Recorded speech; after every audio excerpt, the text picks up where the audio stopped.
நேற்றைய முன்தினம் அகில இந்திய காங்கிரஸ் கமிட்டியின் காரிய கமிட்டி கூடியது. அதில் எங்களுடைய தலைவர் ராகுல் காந்தி அவர்களை ஒருமனதாக எதிர்க்கட்சி தலைவராக பொறுப்பேற்க வேண்டும் என்று வலியுறுத்தி தீர்மானத்தை போட்டிருக்கிறோம். அகில இந்திய தலைவர்கள் எல்லாம் தமிழ்நாட்டுடைய முடிவை கண்டு மகிழ்ச்சியாக இருக்கிறார்கள். இது தொடர வேண்டும் என்று வாழ்த்துக்களை சொல்லியிருக்கிறார்கள். எங்கள் தலைவர் மல்லிகார்ஜுன கார்கே, அன்னை சோனியா காந்தி, தலைவர் ராகுல் காந்தி அவர்கள். குறிப்பாக இந்த நீட் தேர்வு தொடர்ந்து தமிழ்நாட்டில் திராவிட முன்னேற்ற கழகத்தின் தலைவர், தமிழ்நாட்டின் முதலமைச்சர் மாண்புமிகு தளபதி அண்ணன் மு க ஸ்டாலின் அவர்கள் வலியுறுத்தி வருகிறார். தேர்தல் அவருடைய வாக்குறுதியில் தமிழ்நாடு ஆட்சி பொறுப்பேற்றவுடன் தொடர்ந்து இதை வலியுறுத்தி இந்த நீட் என்ற கொடிய யமனை அகற்றுவோம் என்று அறிவிப்பு செய்திருந்தார்கள். சட்டப்பேரவையில் தீர்மானம் நிறைவேற்றி ஆளுநருக்கு பல முறை அனுப்பியிருக்கிறோம். அது கிடப்பில் போடப்பட்டு இப்பொழுதுதான் குடியரசுத் தலைவருக்கு அனுப்பியிருப்பதாக கேள்விப்படுகிறோம். தொடர்ந்து நீட் என்பது எவ்வளவு பெரிய கொடூரமான தேர்வு என்பதை சட்டப்பேரவையிலும் மக்கள் மன்றத்திலும் காங்கிரஸ் பேரியக்கமும் அதை வலியுறுத்தி வருகிறது. இந்த result NTA national testing agency தேர்வின் முடிவை அறிவிக்கிறார்கள். எப்பொழுது அறிவிக்கிறார்கள்? இந்தியாவின் நாடாளுமன்ற தேர்தலின் முடிவுகள் வரும் அன்னைக்கு அறிவிக்கிறார்கள். எதற்காக அன்றைக்கு அவர்கள் தேர்வு செய்கிறார்கள் என்று அப்பவே நாங்கள் சந்தேகப்பட்டோம். ஒன்று 3ஆம் தேதி அறிவித்திருக்கலாம், அல்லது 5ஆம் தேதி அறிவித்திருக்கலாம். எதற்காக நேஷனல் டெஸ்டிங் ஏஜென்சி நாடாளுமன்ற தேர்தல் முடிவுகள் ஒரு பக்கம் வருகிறது, இன்னொரு பக்கம் அமைதியாக தேர்தல் நீட் தேர்வு முடிவுகளை வெளியிட்டார்கள். அப்பவே எல்லோருக்கும் சந்தேகம் இருந்தது, இதில் ஏதோ தவறு நடந்திருக்கிறது என்று. ஒரு மாணவனுக்கு 417 மதிப்பெண் பெறுகிறார். எப்படி அவர் 7 இரட்டை இலக்கத்தில் பெறாமல் ஒற்றை இலக்கத்தில் பெற முடியும் என்ற சந்தேகம் எழுந்திருக்கிறது. இதை அனைவரும் கேட்டிருக்கிறார்கள். எப்படி 4 மார்க் என்றால் 4, 8, 12, 16, 20, 24 இப்படித்தான் போக வேண்டும். அதற்கு என்ன அறிவுரை செய்தார்கள்? எங்க அப்பன் புதருக்குள்ள இருக்கா மாட்டிட்டான்ற மாதிரி நேஷனல் டெஸ்டிங் ஏஜென்சி ஏதாவது ஒரு காரணத்தை சொல்லணும். கண்டுபிடிச்சிட்டாங்க மக்கள் எல்லாம். அதுக்கு என்ன சொன்னாங்கன்னா, கிரேஸ் மார்க் போட்டோம் நாங்க. மீண்டும் எதுக்காக கிரேஸ் மார்க் போட்டீங்கன்னு கேட்கிறாங்க. அதுக்கு என்ன சொல்றாங்கன்னா, நாங்கள் வினாத்தாள்களை கொடுப்பதற்கு தாமதமாகிவிட்டது, ஆகையால் அவர்களுக்கு 1 மார்க் கிரேஸ் மார்க் போட்டோன்றாங்க. இன்னொரு இடத்துல தாமதமாக தேர்வை ஆரம்பித்ததுக்கு நாங்கள் கிரேஸ் மார்க் போட்டோம். இன்னொரு இடத்துல தாமதமா மாணவர் வந்தாரு, அவருக்கு அரை மணி நேரம் கூடுதலா நேரம் கொடுத்தோன்றாங்க. இது யாருக்காக? யார் யாருக்கிட்டலாம் இவங்க ஒரு ஒப்பந்தம் போட்டு வச்சிருந்தாங்களோ உங்களை தேர்ச்சி பெற வைப்போம்னு அவங்க கிட்ட. அப்ப சாதாரண கிராமப்புற ஏழை எளிய மாணவன் பேருந்து கிடைக்கவில்லை, அம்மா அப்பா சைக்கிளில் கொண்டு வரதுக்கு லேட் ஆயிடுச்சு, மோட்டார் சைக்கிளில் கொண்டு வரதுக்கு தாமதம் ஆயிடுச்சு, பேருந்தில் வரதுக்கு தாமதம் ஆயிடுச்சுன்னா அவங்களுக்கு இந்த கிரேஸ் மதிப்பெண்ணும் அரை மணி நேரம் கூடுதலாக ஏன் இந்த நேஷனல் டெஸ்டிங் ஏஜென்சி NTA கொடுக்கவில்லை? அப்போ இதுல ஒரு மிகப்பெரிய குளறுபடியும் மாணவர்களை ஏமாற்று செயலும் இருக்கிறது. சரி, இன்னொன்று நெகட்டிவ் மார்க் பெறக்கூடாது என்பதற்காகத்தான் இன்றைக்கு பைஜு போன்ற பெரிய பெரிய கல்வி நிறுவனங்களில் போயிட்டு மாணவர்கள் படிக்கிறாங்க. அப்ப கல்வி நிறுவனங்கள்ல பள்ளிக்கூடத்தில் படிக்கும் போதே பைஜு இன்னும் நிறைய ஏஜென்சி இருக்காங்க. இவங்கெல்லாம் பள்ளிக்கூடத்திலேயே உட்காந்து ஃபீஸ் கலெக்ட் பண்றாங்க. 3 லட்சம், 5 லட்சம், 6 லட்சம், 10 லட்சம். எதுக்காக? நெகட்டிவ் மார்க் வரக்கூடாது. அப்போ ஏழை எளிய மாணவர்கள், கிராமப்புற மாணவர்கள் ஏமாந்துட்டே இருப்பாங்க. வசதி படைத்தவர்கள், பணம் உள்ளவர்கள் இந்த நீட்ல தேர்ச்சி பெறுவாங்க. ஏற்கனவே உதித் சூர்யா கேஸ் தெரியும். உதித் சூர்யாவுடைய தந்தை மருத்துவர், இந்த நீட்டை கண்டுபிடிச்சிட்டார். நீட்டு வந்து ஏழை எளிய மாணவர்களுக்கு இல்லை, இது சாமானியர்களுக்கு இல்லை, கிராமப்புறத்தை சார்ந்தவர்களுக்கு இல்லை. ஆனால் நாம் இதில் எப்படி வேண்டுமானாலும் விளையாடலான்ட்டு பணம் கொடுத்து மகாராஷ்டிராவில் தேர்வு எழுதி அவர் எப்படி தேர்ச்சி பெற்றார் என்றதெல்லாம் சிபிஐ இன்னும் விசாரிச்சிட்டு இருக்கு, கைது பண்ணியிருக்காங்கலாம். இதுதான் நீட்டுடைய அவலம்.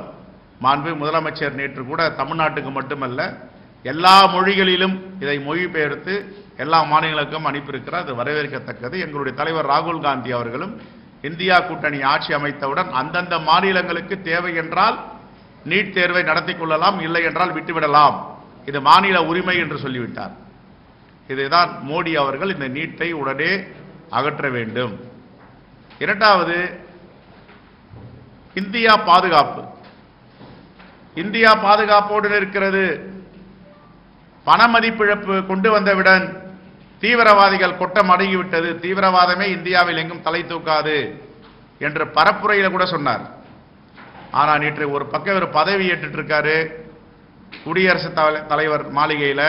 அங்க தீவிரவாதிகள் 10 அப்பாவிகளை கொலை செய்கிறார்கள். இதுதான் மோடியோட 10 ஆண்டு ஆட்சி உடைய அவலம். இன்னும் என்னென்ன அவர் கட்டுமீறி போகிறது, இந்த ஆட்சி எப்படி நடக்க போகிறது, என்னென்ன அலங்கோலங்கள் இந்த தேசத்திற்கு நடக்க போகிறது என்பதையெல்லாம் பொறுத்திருந்து பார்ப்போம். பதவியேற்ற நாளிலே அதிருப்தி, அதிர்ச்சி, ராஜினாமா, பொது வாழ்க்கையிலிருந்து விலகுதல் போன்றதெல்லாம் வந்திருக்கு. இன்னும் எவ்வளவு நாள் இவர்கள் நீடிப்பார்கள் என்று தெரியாது. இந்த நீட் தேர்வில் 718 719 மதிப்பெண் கொடுக்குறாங்க. எதுக்காக கொடுக்குறாங்க இவங்க? Out of 720.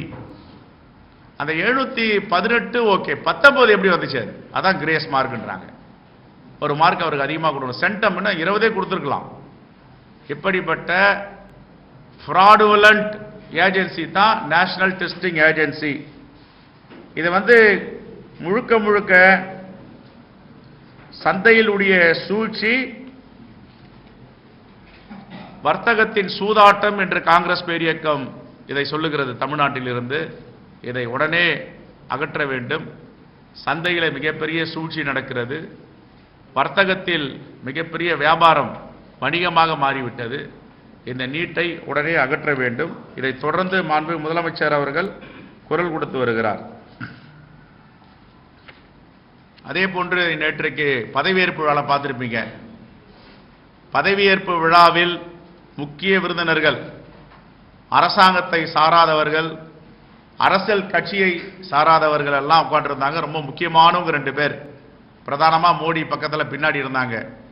ஒருவர் கௌதம் அதானி, இன்னொருவர் அம்பானி, முகேஷ் அம்பானி.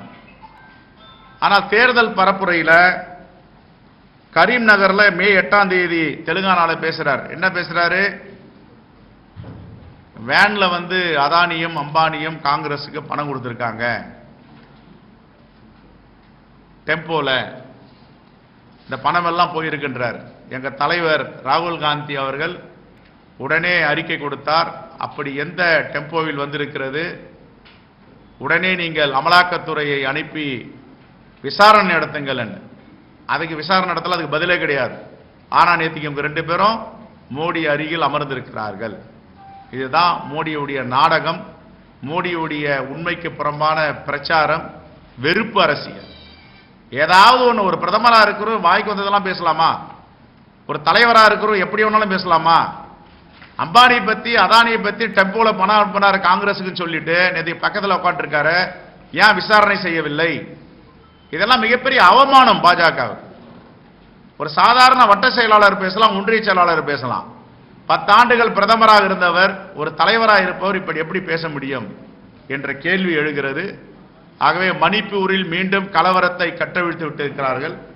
நேற்றைய தினம் மிகப்பெரிய கலவரம் ஏற்பட்டு இருக்கிறது. எல்லோரும் வேறு பகுதிக்கு குடியேற்றம் செய்யப்பட்டு இருக்கிறது. இதையெல்லாம் வன்மையாக காங்கிரஸ் பேரியக்கம் கண்டிக்கிறது.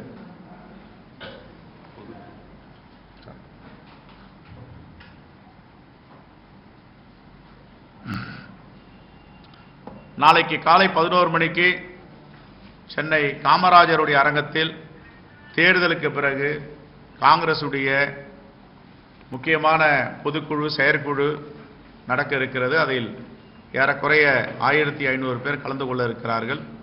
தேர்தலோட முடிவுகள், காங்கிரஸ் பேரியக்கத்தின் கட்டமைப்பு வலிமை பெற செய்வது போன்றதெல்லாம் வாதிக்க இருக்கிறோம்.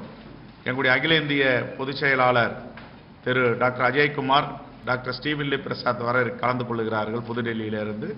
நம்முடைய தலைவர் பெருமக்கெல்லாம் நாளைக்கு அதில் பங்கு பெற இருக்கிறார்கள்.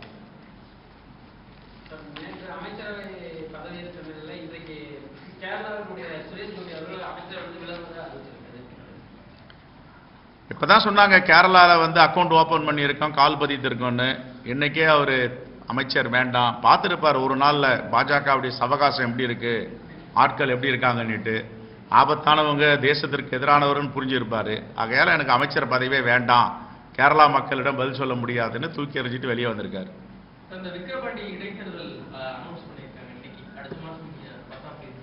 விக்கிரவாண்டி இடைத்தேர்தலில் இந்தியா கூட்டணி, குறிப்பாக திராவிட முன்னேற்ற கழகத்தின் சட்டப்பேரவை உறுப்பினர், ஒரு அருமையான சட்டப்பேரவை உறுப்பினர், அந்த மக்களுக்காக தொடர்ந்து பாடுபட்டு கொண்டிருந்தவர், ஒரு மூத்த சட்டமன்ற உறுப்பினர் காலமாகி இருக்கிறார். அவருடைய இறப்பு மிகப்பெரிய இழப்பு. திராவிட முன்னேற்ற கழகத்தின் சார்பாக அங்கே வேட்பாளரை நிறுத்தப்படுவார்கள். காங்கிரஸ் பேரியக்கம் முழு ஒத்துழைப்போடு அங்கே இருந்து யாரை அறிவிக்கிறார்களோ அவர்களை வெற்றி பெற வைத்து கோட்டைக்கு அழைத்து வருவோம்.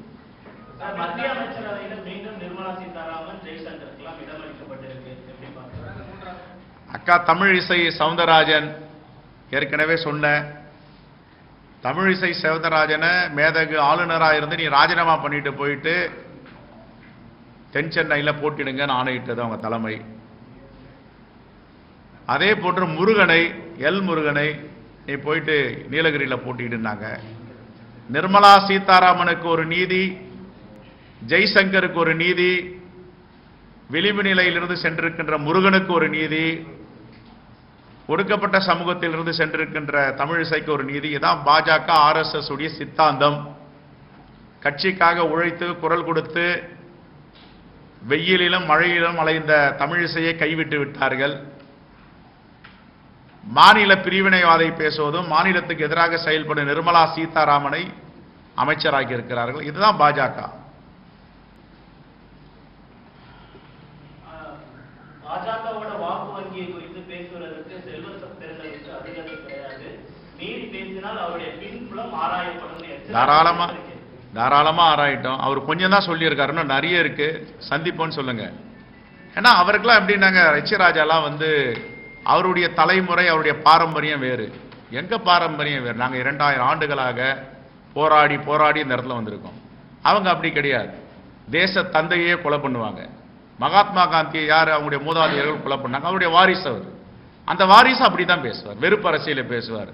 நாங்கள் அண்ணாமலைக்கு தவறுனா தவறுன்னு பேசுகிறோம், பாஜகவுக்கு எதிர அரசியல் பேசுகிறோம். எங்கள் பேச்செல்லாம் நாகரீகம் இருக்கும். ராஜா நீதிபதிகளை மிரட்டுவார், நீதி அரசர்களை மிரட்டுவார், காவல்துறையை மிரட்டுவார், அரசாங்கத்தை மிரட்டுவார், எல்லாரையும் மிரட்டுவார். காலகாலமாக 2000 ஆண்டுகளாக எங்களையும் மிரட்டி மிரட்டி பார்த்தாங்க, முடியல. இப்போ நாங்கள்லாம் மேலே வந்திருக்கோம், இன்னும் கொஞ்சம் மிரட்டி பார்க்கன்னு மிரட்டுறாரு. அவர் உண்மையிலேயே ஒரு அரசியல் தலைவராக இருந்தால் நேருக்கு நேரு வாதம் பண்ணலாம், வர சொல்லுங்க. அவங்க பாரம்பரியம் என்ன, அவங்க பின்னணினா, எங்க பின்னணினான்னு சொல்றோம். அதுலயே அடிஷனல் தமிழிசை சொல்றாங்க, தமிழக காங்கிரஸ் கமிட்டி தமிழகத்துல தனித்து நின்று அவங்க வாக்கு சதவீதத்தை காட்டணும், அதுக்கப்புறம் பாஜக அவங்க பேசட்டும் அப்படிங்கிறாங்க. 1989 நாங்க தனியா நின்னோம். தனியா நின்று 20 விழுக்காடு வாக்குகளை பெற்றோம். பாஜகவை என்னைக்காவது இந்த வாக்குகளை தொட்டு பார்க்க சொல்லுங்கள், பார்ப்போம். இது கிட்ட கூட நெருங்க முடியாது. இதுதான் காங்கிரஸ் பேர் இயக்கம். அதே போன்று அதிமுகவும் தனியாக போட்டியிட்டது, ஜெயலலிதா தலைமையில். நாங்களும் தனியாக போட்டியிட்டோம் காங்கிரஸ் தலைமையில்.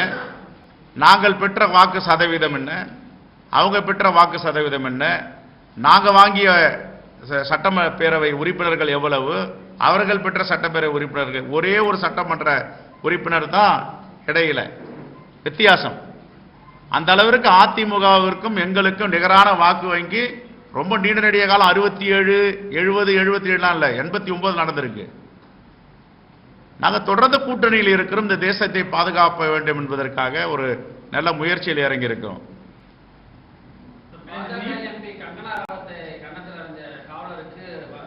மத்திய அளவில் ஆதரவு தெரிவிக்கிறது. வீரமங்கை வாழ்த்துகிறோம். இப்படிதான் எல்லா இடத்துலையும் வீரமங்கைகள் வர வேண்டும். தன்னுடைய தாயை பத்தி கூலிக்கு மாரடிக்கிறவங்க சொன்னா எந்த பெண் வேடிக்கை பார்ப்பாங்க? அதிகாரத்தின் உச்சம் அதுதான் RSS உடைய சித்தாந்தம். பெண்களை எல்லாம் பார்த்து கேவலமாக பேசுவது. இப்ப எச் ராஜா எங்களை பத்தி எல்லாம் பேசுறாருல்ல, அதெல்லாம் பிளட்லயே ஊறி போனது சித்தாந்தம். அது மாதிரி அரசியல் பேச தெரியாது, நாகரிகமா பேச தெரியாது. இன்னும் நேருக்கு நேர் கூப்பிட்டுருக்கோம் அவரை, சொல்லியிருக்க நேரத்துக்கு வரட்டும், பேசுவோம், வாதிப்போம். அதிமுகவும் பாஜகவும் இணைந்து போட்டியிட்டு 35 தொகுதிகளில் வெற்றி பெற்றிருக்கோம். SP வேலுமணி எல்லா தொகுதியிலையும் டெபாசிட் வாங்கியிருக்க மாட்டாங்க. எல்லா இடத்துலையும் மோசமான தோல்வி. அது எடப்பாடி பழனிசாமி ரொம்ப தெளிவா சொல்லியிருக்காரு. எடப்பாடி பழனிசாமி கருத்தை நீங்க வரவேற்கிறீங்க? இல்ல, அவருக்கு அரசியல் தெரிஞ்சதை தெளிவா சொல்லியிருக்காரு. அது வேலுமணிக்கு தெரியல. இப்ப கோயம்புத்தூர்ல அதிமுக ஏன் தலைவர்கள் பணியாற்றல? அவங்க தொண்டர்கள் தான் வேலை செஞ்சு இவ்வளவு பெரிய வாக்குகளை வாங்கியிருக்காங்க. அவங்களுக்குள்ளேயே உள்ளுக்குள்ள முரண்கள், அரவணைப்புகள் எல்லாம் இருக்கத்தான் செய்யுது. எங்களுக்கு தெரியும் எங்க அரவணைக்கிறாங்க, எங்க முரண்படுறாங்க. நீட் தேர்வு பற்றி பேசுனீங்க. அந்த நீட் தேர்வு ஒழிக்கிறது தான் முரண் பேசுனீங்க. இது கிட்டத்தட்ட இப்ப 5 6 வருஷமா ஓடிட்டு இருக்கு. ஒவ்வொரு வருஷமும் இதே போல பேசுறீங்க. ஸ்டூடெண்ட்ஸுக்கும் நம்பிக்கை வர மாட்டேங்குது. இதை எதிர்த்து நீங்க ஏன் யாருமே சுப்ரீம் கோர்ட் கேஸுக்கு போகாம இருக்கிறீங்க? தமிழ்நாடு இப்போ திமுகவும் சரி, நீங்களும் சரி, கோர்ட்டை ஏன் அணுகாம இருக்கிறீங்க இதுவரை? AK ராஜன் தலைமையில் அமைத்த குழுவின் பரிந்துரைப்படி சட்டப்பேரவையில் எங்க சட்டம் இயற்ற வேண்டுமோ அந்த இடத்துல சட்டத்தை இயற்றி நாங்கள் பரிந்துரை செஞ்சு அமைச்சிருக்கோம். ஆனா இதற்கு முட்டுக்கட்டையா இருப்பது யார்? அரியலூர் அனிதா முதல் இன்று வரை தற்கொலை செய்து கொள்ளும் பிள்ளைகளுக்கு யார் பொறுப்பு? பாஜகவும் ஆளுநர் தான் பொறுப்பு இருக்கணும். அதுக்கு அவங்க தான் பிடிவாதமா இருக்காங்க. வருடம் இதுல முறைகேடுகள் நடக்குது. வருடம் ஏழை எளிய மக்களும் விளிம்புநிலை மக்களும் கிராமப்புற மக்களும் இந்த நீட்டு தேர்வை எட்டாக்கணியா இருக்கு. தற்கொலைகள் தான் அதிகரிக்குது. ஆனா ஏன் இன்னும் பிடிவாதமா இருக்காங்க இவங்க? நாங்க குரல் கொடுத்து தான் இருக்கோம். எதற்காக செவிசாய்க்கல?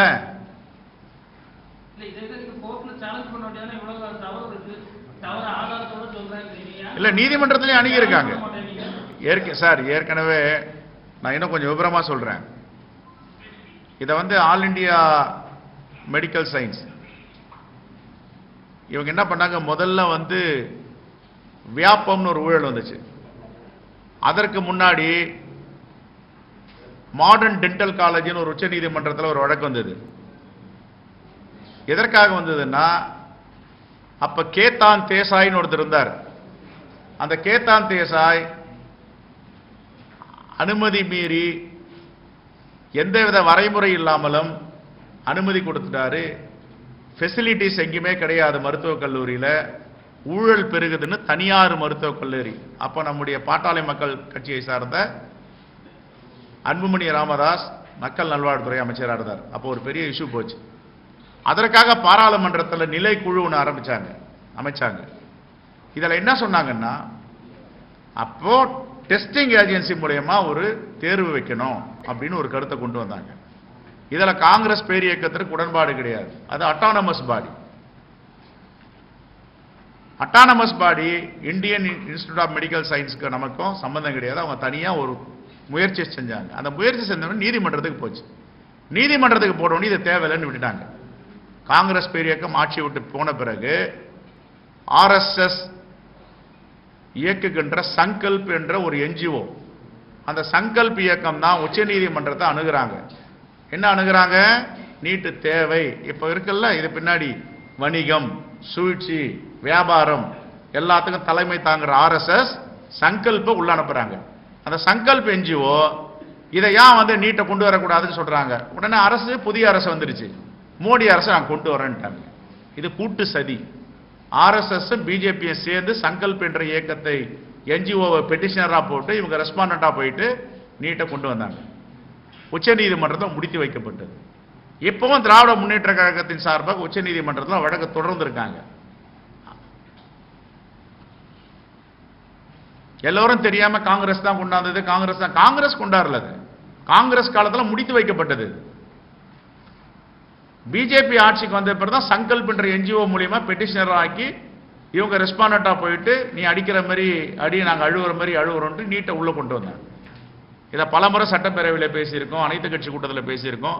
முழுக்க முழுக்க ஆர்எஸ்எஸ் பாஜக தான் கொண்டு வந்தது. இப்ப இதுல இருந்து தெரியும் ஆர்எஸ்எஸ் கல்வி நிறுவனத்தை கூட விடுறதில்ல, கல்வியிலையும் தன்னுடைய வேலையை காட்டுறாங்க. யாரு டாக்டர் ஆகணும், யாரு டாக்டர் ஆகக்கூடாது. இதெல்லாம் சொன்னா ஆர்எஸ்எஸ் உடைய எச் ராஜா அவர்களுக்கு பொங்கி வழிகிறார். உண்மையெல்லாம் இன்னும் நிறைய உண்மைகள்லாம் இருக்கு. டெய்லி பேச போறோம், வார வாரம் பேச போறோம். ஆர்எஸ்எஸ் எப்படிப்பட்ட ஒரு மோசமான சக்தி. தேங்க்யூ. பை.